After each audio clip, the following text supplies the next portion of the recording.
गिबियावनो नोंथांमोननि चेनेलखौ आङो धन्यबाद जासिग्रोबाय आरो गोदान बोसोरनि जासिग्रोबाय। जोङो बुंनो थाङोब्ला जोंनि उसुखौ जों देग्लायहाय 80 जों पालन खालामनो नागिरदों। बिनि सिगां जोंहा गोबां मोनसे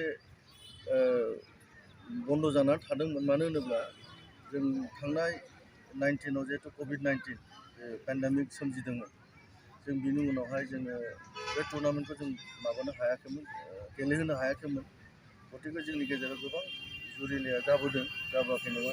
खिन्थु देग्लायहाय 2023 जानुवारिनि नैबे गोदान बोसोरावहाय जोंहा उदालगुरि डिस्ट्रिक्टआ मानगोनां जेकब बसुमतारी बिथाङा गावनि माबाजों क्षमताजों बे ओनसोलनि सोरनिफ्रायबा मदद लानानै देग्लायहाय बियो अर्गानाइज खालामफिनदों टुर्नामेन्टखौ सालायनो थाखाय। आं सिगाङावनो बिथांखौ आं जोबोद धन्यबाद जासिग्रोनाय थाबाय।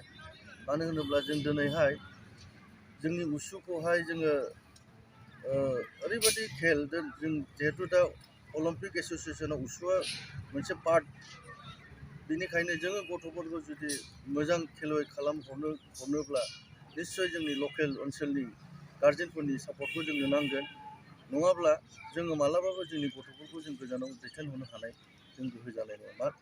मानो होनबा दिनै बे उसुजोंनो गोबां जोंनि गथ'फ्रा साख्रि मोनबाय, सोरबा अनेक डिपार्टमेन्टआवनो पुलिस हक बा मिलिटारि हक बा सिभिल सार्भिस रेलवे गोबां बेफोरबायदियाव जोंनि गथ'फ्रा गेलेयै मोनसे मोजां मेडेल सार्टिफिकेट लानानै नेसनेल प्लेयार बा सोरबा इन्टारनेसनेल प्लेयार गोबाङानो साख्रि मोनसै दिनै बेफोरबायदि माबाजों।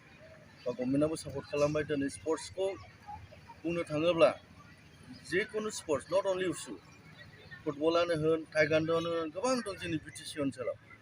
खिन्थु जोंनो स्कपखौ जोङो मोननो नागिरा। बेनिखायनो जों मोनसे सिद्धान्त लादों, जिहेतु बिटिसिआ जोंनाव गोग्गोम मैखोम गेलेगिरि दंखायोब्ला गथ' हिन्जावसा बा हौवासा गथ'फ्रा, बेनिखायनो जों अलिम्पिकआव फ्रिलि गेलेनो नेसनेलाव जोङो बड'लेण्ड एक्सट्रायै जों एस'सिएसन अलिम्पिक एस'सिएसन बानायनो जों सेस्था खालामगासिनो दं। दाथ' जोंनि गथ'फ्रा इन्डिपेन्डेन्टलि जों नेसनेलाव गेलेहैनो हायो बा बहाबा इन्टारनेसनेलाव गेलेहैनाय बे रोखोमनि जों सेस्था खालामगासिनो दं।